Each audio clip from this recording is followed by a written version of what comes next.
Audio Jungle.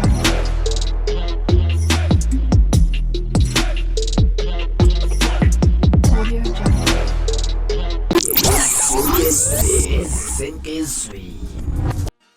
Sanibona noyingane zakwethu ake nginibelele phende futhi ke namkele kuyona i-channel namba phambili Radio Inkez la igama ngumfezweni Thuthunga Khumalo bathi ilast bona bagumede manje mhlawumbe usemusha kuleli khasi sizophinde ngiqale nje shothi subscribe ungakhohlwa ukucomment nokulike nokushare okuyikhona okukhulu kunakho konke weyingane zakwethu kushube kakhulu owesilisa waseKuphesville kwaZulu Natal uthi ke angeke azamngcwabo oyise ngoba ke wamhlumeza kakhulu esakhula uzakhele incindi uthi ubaba wakhe wenza isicelo sokuvikela i-protection order amaphoyisa ngaphambi kokuba ashona kakhulu kabathi enazi video ephelele lakho la ekade izichazela kabanzi mayelana nalolu daba ukuthi njengoba bakhe esemakhazeni angeke aze umkhulula lapha nokuthi akwazi ukuthi amfihle ngoba kuningi akwenza ukwazi ukuthi amoshe impilo yakhe njengoba ke impilo yakhe imilenze enganalo ngisho umazisi kungenxa akayise wakhe lapha nakwathi angande kakhulu engane zakwethu nansi video uzwe kabanzi mayelana nalolu daba. Ubaba njengoba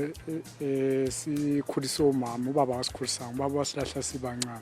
so manje angikwazi ukuvele ngithi ngizomngcwaba ngoba vele ngazama ukuthi ngithi ngiyabuyisana nomndeni wakhe umndeni wakhe akavuma ukubuyisana nawo unalokho angifaka kuma-pochettino order i-pochettino order isho ukuthi hlukana nalowo muntu lo ngaze ngaye enkantolo afike abuze enkantolo ukuthi manje nina manithi nina ngihlukane nobaba nisho ukuthini kanjalo ngoba lo muntu egcine nizodinga ukuthi angcwatshwe yimina kwathiwa kona hayi akukho ukuthi mhlambe khona umuntu ongcwaba omunye akwazi ukuthi lo muntu ubani ofa kuqala ngase ngibuza mina ukuthi imoto endala mawuthenge entsha yibona ukuthi yona kuyiphi imoto engafa kuqala ngoba mina ngiyazazi ukuthi ngeke ngife njengamanje kwathiwa hayi akukho lokho la umthetho uthi umuntu makathatha indawo yakhe wayithatha indawo yakho ukuthi ngifake i-pochettino order ukuthi ihlukane straight.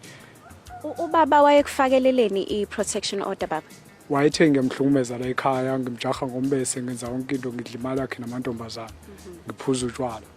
Kwakulimaza lokho? Kwangilimaza kakhulu angifuna uqamba amanga ngoba baba kangisizanga ngalutho kunalokho usiza ingane umunye umuntu wesifazane wakwazi ukuthi lengane lena yenzele isitifiketi se-security lokho kungiphatha kabi mina ngoba ngisebenza kuna-ID kunamhlanje ubaba akaze angenzela lutho angifuna uqamba amanga kungehlisa inyembezi kakhulu lokho ngoba manje kungizwisa ubuhlungu ngoba egcine emazothiwa nathatha nasi isikhumbu hamba ohlala phe kwasinyama ungayidlanga ingizwisa ubuhlungu kakhulu lo nto leyo. Hawu omunye umuntu mhlambe angalalela lolu daba athi nge-protection order nje kuphela usengaze angamfihli ubaba wakhe mhlambe ukuphinda usinike nje ezinye izathu ezenza ukuthi uthi ubaba angeke uze uye kuyomlanda kakhulukazi nje sike sezokhuluma nanokuthi awuhola u350 awunayo i-ID ngenxa yakhe mhlambe ukusichazela nje ngalokho. Angiholi anginayo imali anginalutho ngiphila ngengadi nazi lapha eshe ingadi la ngiphila ngayo zonke izinto engizenza la ekhaya ngizenzela mina akukho engikwenziwe umuntu engilindwa umuntu ubaba bedliwa imali yakhe la idliwa yonke into yakhe la phezulu ngibuka abantu bezenzela izinto zakhe lana mina kodwa egcineni kuthiwa mina ngihambe ngomfihla kanjani umuntu adenza izinto phambi kwami le ngane akayenzela isitifiketi mina ngenzelwanga isitifiketi ngenzelwanga ngisho i-ID mina ngamcela ukuthi baba ngicela ungenzele i-ID ngikwazi ukuyibona ngikwazi ukuyiphilela kuzobe namhlanje angina-ID mina ngivoti la eSouth Africa ngumuntu ohamba mina angikwazi ngiye lapha esibhedlela ngoba abantu bayavinjwa lapha esibhedlela mangigula ngigulela la ekhaya ngize ngiphelele la ekhaya ngisinde la ekhaya ngivuke la ekhaya ngiphinde futhi ngiqhubeke ngisebenze so nje ngeke ngize ngikwazi ukuthi ngamfihla njengamanje impela ngifuna ukuthi zonke lezi zinto ezikwazi ukuphenduleka ubaba ushiye la washiya la isibongo sakhe angasilungisanga kunesibongo sakhe isibongo sakhe kuthiwa ngapha eCape Town njoba kungapha eCape Town nje kubo wakhe mina ngisathi ngifuna lokho ukuthi kuvele ukuthi kahle kahle eCape Town uzalwa kuphi kanjani kwenzakalani zonke lezo zinto lezo kodwa ngeke ngikwazi njengamanje ngithi ngizokwazi ukuthi ngithi ngizomfihla ubaba bese ngingakwazanga ukuthola lezi zinto ubani umuntu ozongisiza kuzo zonke lezi zinto njoba eneselele njengamanje mina mangithatha ngiyomgqiba mina ngicona into yakhe ikhulu ikwazi ukuphela ngikwazi ukuthola i-ID ngikwazi ukuthi kulandele indaba ukuthi kiwe le kwazi ukuyotholakala ukuthi kwenzakalani ngoba ilula njengamanje u-aunt uvumile wathi incwadi ikhona ise-Cape Town lo munye uyayiphika incwadi. Mhlambe sengiphetha nje uma uzwa kuthiwa